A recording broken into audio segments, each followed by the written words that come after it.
Hello YouTube, RJ. Hey, got a new toy for the lab on the bench. I had one of the viewers comment that, he wanted a way to calibrate the EZSW receiver himself because he had a GPSDO and would be more accurate or whatever. And, it's something I've wanted for a long time. I just never pushed the button on it. When he brought it back up, I thought, here's a perfect time for me to get one if I'm going to calibrate all these oscillators. So that's exactly what we got. I went and did a little research and found that it paid just a little bit more. I could have bought cheaper, but it seemed like it was a little bit better one. So I went ahead and ordered me the GPSDO. Now, GPSDO, for those that don't know, is a global position system disciplined oscillator. If you remember back a while ago, I bought an oscillator, a 10 megahertz oscillator, to reference my frequency counter and my spectrum analyzer with. That was a oven controlled, very stable, didn't drift much. They calibrate it, they send it to you, pretty accurate. Of course, over time it's going to drift, and if you don't have a way to calibrate that, you'll get a stable signal that doesn't drift, but you don't necessarily have a accurate to a standard of exactly. So that's where this comes in. The beauty of these units are that they are the same thing. They have one of those oven controlled oscillators, but they also have a GPS receiver in there and some microcontroller type stuff that basically uses the cesium atomic clocks on the GPS to give it extremely accurate 10 megahertz. And what it does is it just keeps calibrating that 10 megahertz oscillator to make sure he's perfectly on, and relies on him not to drift between these GPS updates. And so you get a very, very, very accurate 10 megahertz. We're talking like, I think I saw somewhere they were talking like 0.003 hertz. I mean, we would never do anything that we would need more accurate than that, I can imagine. But this is the unit. You can see it's got a 1 PPS, 1 part per second pulse. So you get a pulse out of here every second that the GPSs are providing. You get a 10 megahertz signal out of here that's from the clock that's being calibrated by this. And then you can do some other stuff. There's a COM port you can hook up, and there's some software that lets you track satellites where they are, things like that. Nothing I'll be using. Of course, you've got a 11.7 to 12.9 volt input here, which the one I bought has a power supply for. And then you've got the antenna. Of course, you've got to have an antenna for the GPS. So the only issue in the lab I'm going to have is I have a metal roof. So signals aren't going to come through the roof very well. So what I'm going to do is I'm hoping I can get this run around, put it at the windowsill. I believe looking out at, a good portion, almost 180 degree of the sky, should get quite a bunch of satellites. Normally works. I've used GPS in here before for things and I was able to do it. So we'll see how this thing does.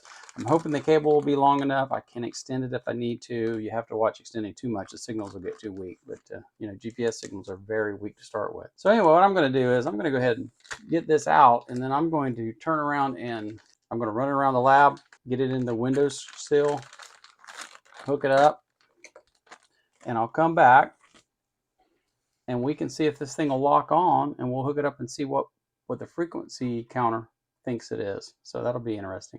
Give me a few minutes to run the cables, neatly around the office and stuff, and we'll come back and see what we can do.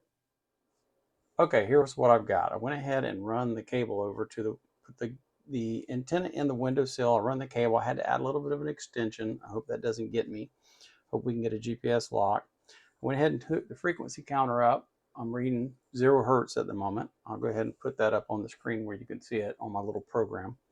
So you're watching the feed from my frequency counter. And what I'm going to do is go ahead and plug this in and start the stopwatch. I want to see if it locks GPS. I want to see how long it takes. So let's plug it in, start the timer. Got my lights, no GPS lock, and I'm in alarm. So what we're doing is we're watching for the GPS to lock. Hopefully it won't take too long. Yeah, about 10 seconds. Wow, that was a lot quicker than I expected. Worked pretty good actually. Locked up pretty quick. So that's locked up. So what are we seeing over here?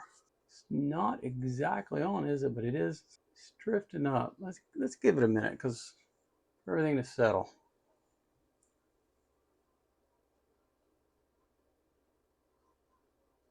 Getting pretty close.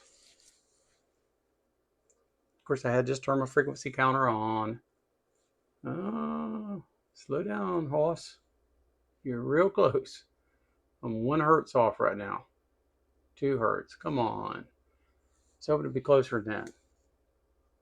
1 hertz.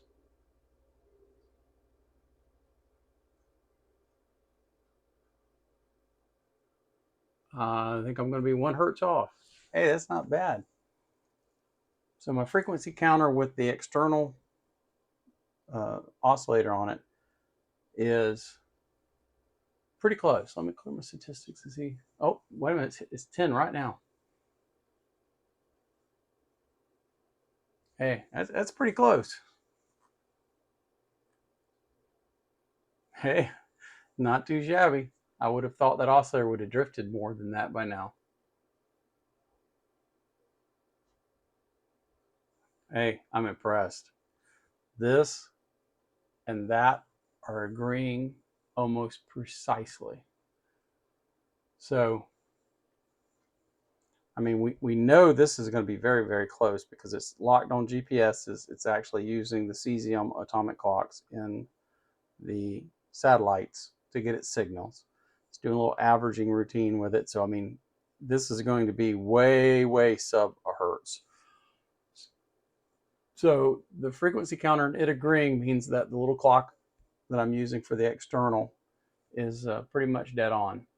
Which, you know, when I'm playing around with the radios and I calibrate them, they seem to be pretty much on. So I'm going to let them run for a little bit. But the lock on was, wow, that was quick. I think it just dropped lock for a minute and relocked. I saw the alarm. You were watching video. You probably saw it better than I did. It looked like it went in alarm and come right back. So it didn't have enough satellites for a moment, but it's locked back again. Now the nice thing is, once this thing locks and spends a little time calibrating the oscillator in it, because that oscillator is oven controlled and it's not going to drift much, just like the oscillator I'm using for my external, my frequency counter. If you lose GPS lock for a few seconds, it's not a big deal because that oscillator is not going to drift. It's temperature controlled. It's very accurate. It's basically exactly what I have in this. The difference is this is going to drift over time. This is going to be disciplined every second or so by the GPS and said, no, you're a little this way, you're a little that way. It's going to make sure it's precisely on. So it does seem to be working. So the only thing I got to do now is let this run for a little bit. What I'm going to do is I'm going to pause the video. I'll come back and I'm going to wait about an hour. I'm going to give this thing about an hour to do its thing, about an hour to do this thing, and we'll see how close we are still on. And what I may do is switch over to the internal reference of the frequency counter from Signalent and see how accurate it is. Now this thing is out of calibration specs because it's a year and a half old. It had a 1 year cal, and we'll look and see if it's still in calibration according to this and use this as our reference. We'll see, is it in calibration still? How good did it do? But before I do any of that, this is all going to warm up for an hour or so. So I'll be back in about an hour, maybe a little longer.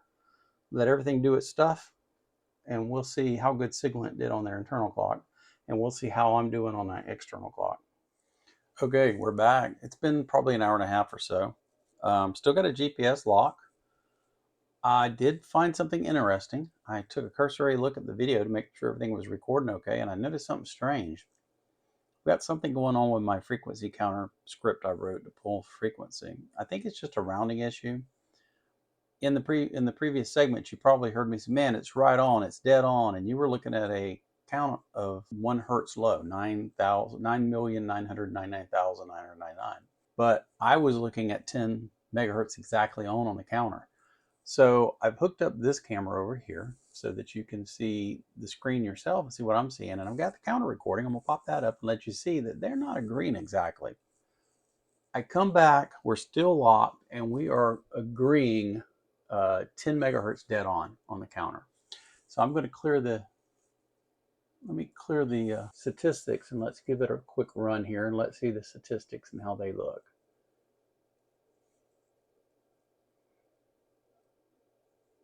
I'm looking at a standard deviation. Let's let it get 10 readings. Standard deviation of 0.003 ppm. I couldn't ask for anything better than that. That means that my little oscillator up here on top of the counter, I tipped the counter up so you could see the screen better, make it a little clearer. The little oscillator, my temperature compensated oscillator in the little oven unit, is dead on. It's absolutely dead on. So we've been doing good with our calibrations up to now, but now we have this. We no longer have to guess. We've got the GPS cesium clocks to tell us and keep us right on there. So here's what I'm going to do. I'm going to go ahead, drop off the Python script.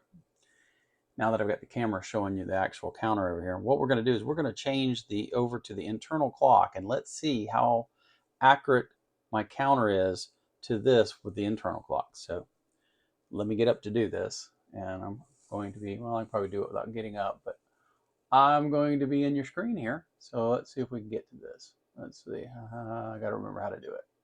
Go here, go to clock. Okay, we're going to change source of our clock from external to internal. So that's going to go to the built-in clock. And we're going to return. And we're going to go back to the counter. And we can see right off the bat we're about 7.3 hertz off. So let me clear the statistics, and let's get some statistics on that.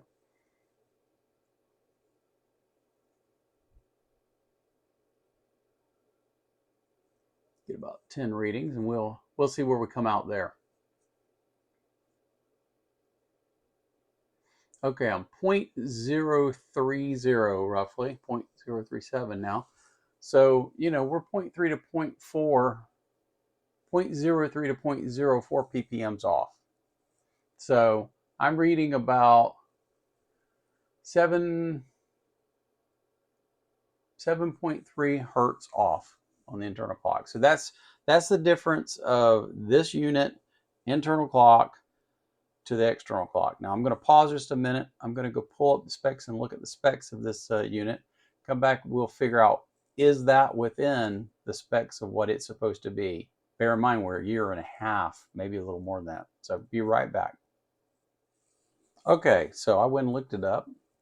Turns out it's plus or minus 25 ppms, and we're well past that, and we're looking at 7.3 ppm. So yes, we're actually still, my counter is within specs.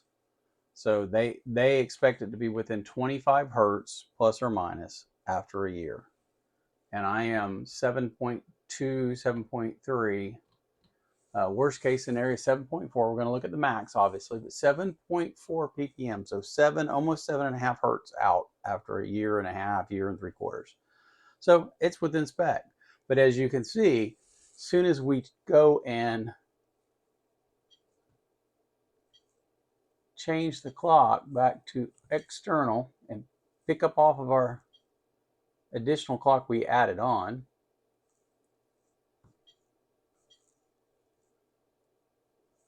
you can see we're bang on 10 megahertz. Let me clear the specs now because it's including the averages from the old one. And you can see that I'm a max deviation on the counter. Give her at least 10 samples.